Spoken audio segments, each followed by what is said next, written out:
샬롬 반갑습니다. 우리 사랑하는 성도님들, 하루를 말씀으로 시작할 수 있다는 것이 얼마나 큰 은혜인 줄 모르겠습니다. 자, 오늘은 사도행전 16장 말씀을 함께 나누겠습니다.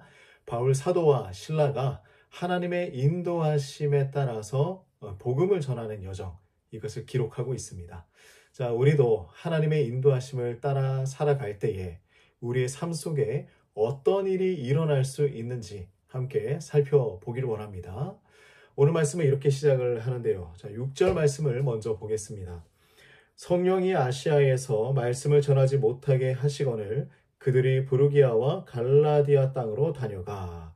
자, 여기서 주목해 보아야 할 것이 성령이 아시아에서 말씀을 전하지 못하게 하셨다라고 하고 있어요.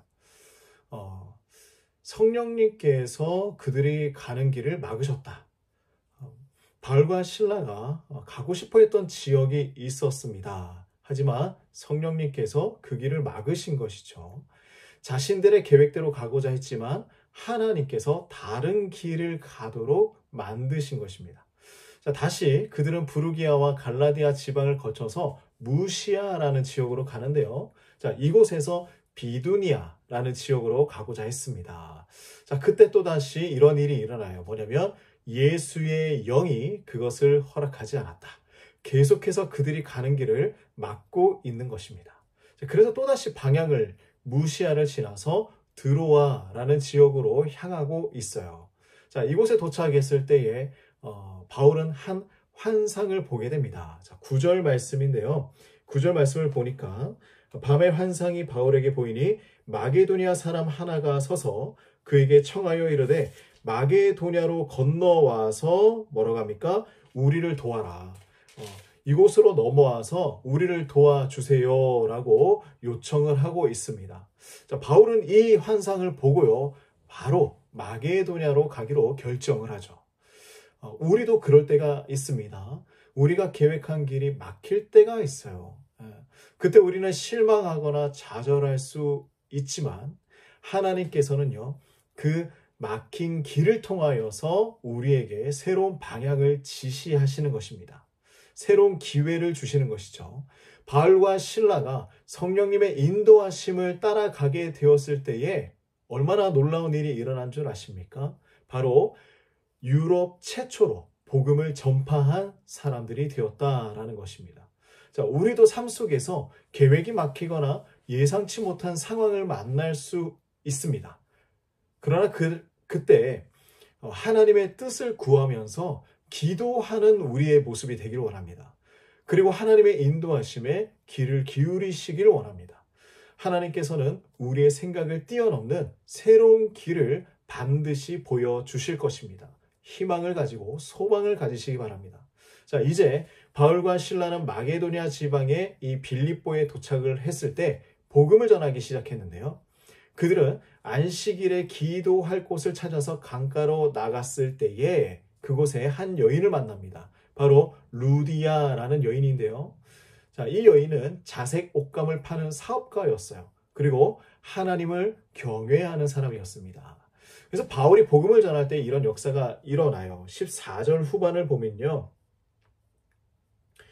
한 여자가 말을 듣고 있을 때 주께서 그 마음을 열어 바울의 말을 따르게 했다라고 말씀하고 있습니다. 자, 루디아는요, 바울과 실라의 전도를 듣고 예수님을 믿게 되었죠. 그리고 거기서 더 나아가서 그녀의 온 가족도 세례를 받았습니다. 그리고 그녀는 바울과 실라를 집으로 초대해서 머물게 하며 사역을 도와주었죠. 바로 여기서 우리가 발견할 수 있는 것이 무엇입니까? 하나님의 특별한 예비하심입니다.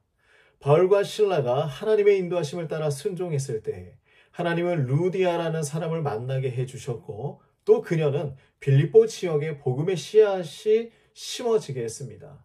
자, 하나님은 이미 루디아의 마음을 준비시켜 주신 것이죠. 우리에게도 이러한 예비하심이 있습니다.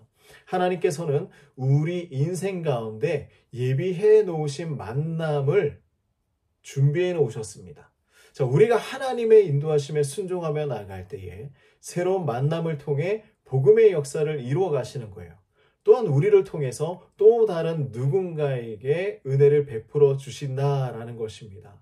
우리 말씀을 조금 더 볼까요? 빌립보에서 복음을 전하던 그 가운데 바울과 실라는 귀신 들린 요정을 고쳐줍니다. 그런데 이 일로 인하여서 감옥에 갇히게 되는데요. 왜냐하면 이 귀신 들린 요정을 통해서 돈을 벌어야 하는 주인들이 있었기 때문입니다. 하지만 그 감옥에서 바울과 실라의 모습이 우리에게 아주 큰 도전을 주고 있는데요. 자, 25절 말씀입니다. 자, 한밤중에 바울과 실라가 기도하고 하나님을 찬송하며 죄수들이 듣더라. 자, 감옥 안에서 이 바울과 실라가 기도하며 하나님을 찬양했습니다. 놀랍죠? 근데 이제 감옥에서 기도하고 찬양한 이 시간 가운데에 놀라운 일이 일어나는데요. 갑자기 큰 지진이 나고 감옥의 문이 열리고 모든 사람의 수갑이 풀립니다. 자, 간수는 죄수들이 도망갔다고 생각하고 스스로 목숨을 끊으려고 하고 있어요. 그때 바울이 말리면서 안심시킵니다. 놀란 간수는 바울과 실라 앞에 무릎을 꿇고 이렇게 질문을 하죠. 30절입니다. 선생들이여, 내가 어떻게 하여야 구원을 받으리까? 내가 어떻게 하면 구원을 받겠습니까? 이때 바울은 간수에게 이야기를 하는데요. 주 예수를 믿으라. 그리하면 너와 내 집이 구원을 받으리라. 자, 어떤 역사가 일어났을까요? 간수는 그 밤에 이들의 상처를 씻어주고 그와 온 가족이 그 자리에서 세례를 받고 구원을 받는 놀라운 일이 일어납니다. 그리고 그 가정은요, 하나님을 믿게 된 것을 함께 기뻐하였죠. 바로 이거예요. 뭐냐면 하나님에게는 다 계획이 있다는 거예요. 계획이 있습니다. 바울과 실라가 가고 싶어 했던 길을 막은 것도, 그들이 감옥에 갇힌 것도 모두 더 놀라운 하나님의 선하신 목적을 이루기 위함이었어요. 우리 사랑하는 성도님들, 어떤 상황 속에서도 하나님이 인도해 주시는 그 음성에 귀를 기울이시길 간절히 소망합니다. 그럴 때 하나님께서 우리의 삶을 통해서 새로운 일들을 이루어 가실 것입니다. 사랑하는 성도님들, 우리의 삶 가운데 뭔가 막혀 있고 담이 쌓여져 있고 벽이 있다면 두려워하지 마십시오. 돌아가면 되고요. 또 위에 뛰어넘어서 가면 됩니다. 하나님께서 그 길을 다 예비해 놓으시고 만들어 놓으셨다는 것입니다. 소망 가지고 희망 가지고 오늘 하루도 힘차게 살아가시기를 간절히 축복합니다. 하나님 아버지, 참으로 감사합니다. 우리의 길이 막막하고 또 가야 할 길을 알지 못할 때가 있습니다. 하지만 우리가 하나님께서 인도해 주시는 그 길을 따라 순종하며 걸어갈 때 모든 것을 하나님 예배해 놓으셨음을 믿습니다. 하나님, 오늘 하루를 살아갈 때에도 믿음을 가지고 살아가게 하여 주시고 하나님의 뜻에 순종하며 하나님의 방법대로 오늘 하루를 잘 살아낼 수 있도록 인도하여 주시옵소서. 예수님의 이름으로 기도드립니다. 아멘.